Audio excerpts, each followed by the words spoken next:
Hi, everyone. Welcome to the Digital Experience Team Iteration Retro meeting. Today is Thursday, March 10th, and we'll go over what went well and what to improve on for the last 2-week iteration period. First up, for things that went well, Jess has the first point.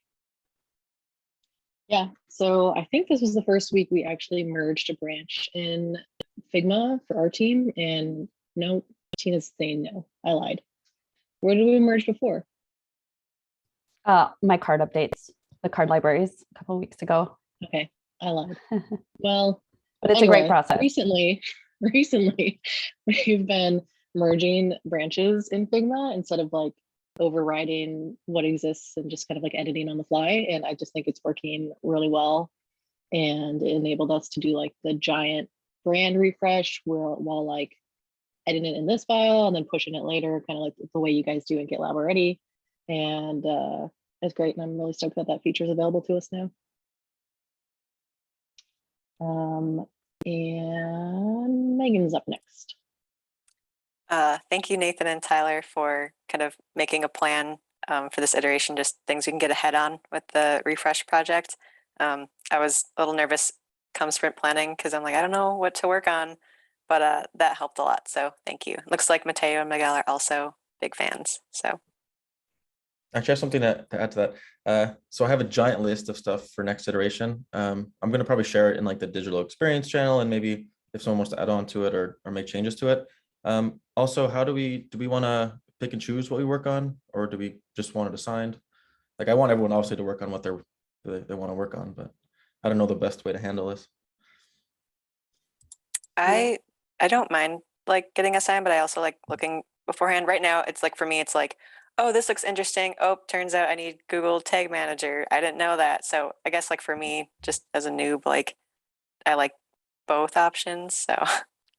Okay, I'll post the list after this meeting, then we can go from there. But awesome, I'm glad that it worked out. Yeah, I think posting the list, and then if there's anything that like people are like really drawn to, like I really wanted to work on that thing, then they can like tag themselves in it. And if anything's unassigned by Monday morning, then you go ahead and force them to do it. I have the next point here. The demo meeting that we just had, release meeting, whatever we're calling it these days, I think went really well. I think we're getting the hang of kind of passing off to one another. So yay. And then I guess we can move right on to things to improve on, which I have the first point. So I made an update to the homepage, which broke some things for SEO. And in hindsight, I probably should have tagged SEO prior to merging that in. And maybe for future, I guess, if we're doing like important pages that might affect SEO and net new pages, I'm not sure, but just kind of keeping them more in the loop. I felt bad about that. And part of what came out of that was I was missing a lang tag, and that made me think of all the localization work that Brandon had done last year, and whether we have a plan for that. I think Barker has a point. Yeah, pretty sure that localization was a big old blind spot when we're doing this project. Nuxt has some great resources for doing localization. So I think we should boot up an issue and start brainstorming on how we might do that. Cool. Yeah, I made an action item for myself to make an issue for that. And yeah, because I think there were only a handful of pages that we translated, but they were like manually translated. Cool. I think Nathan has the next point. Yeah, I just ran into this. I was chatting with John. And that, so we just implemented the SLP typography component. Mateo just did it, I think, yesterday, or we merged it in, I don't know when it was.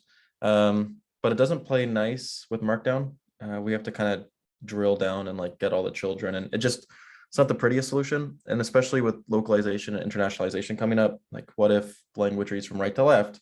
Then we want to wrap that text in the typography component so that we can change like the text direction. And sometimes languages are longer than others, so maybe we want to truncate stuff. So I don't know the solution right now. I don't know if we go away from Markdown, or maybe we find a way to play nicely with it. So I'm thinking maybe just start thinking of ideas, and then maybe in the UI to code meeting, we can figure out how we want to handle it. But it's not super urgent. It's just something that's going to come on our plate soon. Yeah, John? Yes, so I found that the merge requests, and the pipeline runs. Sometimes it fails because the linter. So I think it would be cool to have a pre-push hook to know the linter issues before seeing them in the pipeline. I think it would be better, and it will save us from doing a lot of commits to the branch.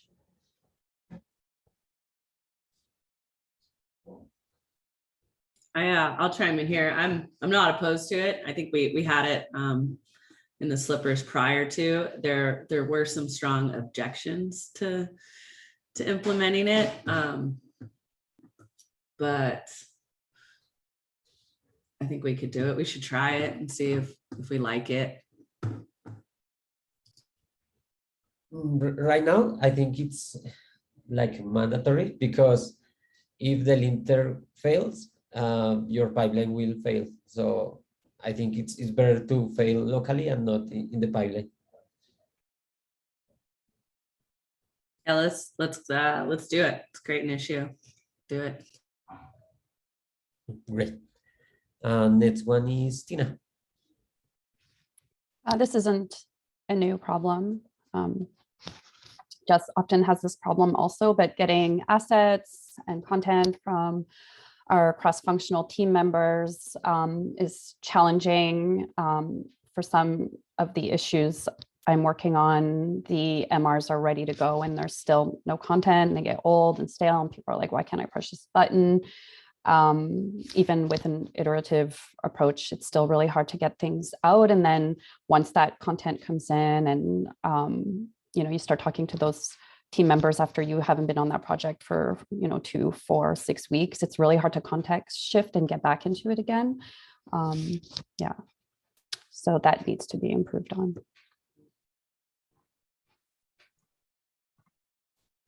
Sorry, I'm adding one as I try and speak here. Do we have an internationalization team that'll convert English to Spanish, or however that works? Or how do we do it currently? There's like a volunteer system for it.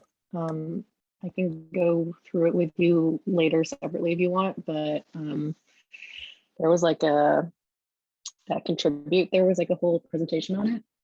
And basically we have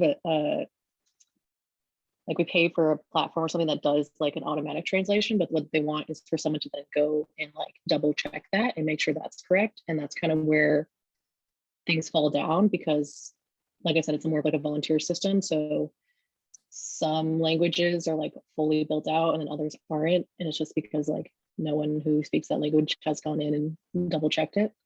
So I don't know if they're gonna iterate, iterate on that process or not, but yeah, I can, like I said, I can show you later if you're interested. I've got it all saved on my desktop somewhere.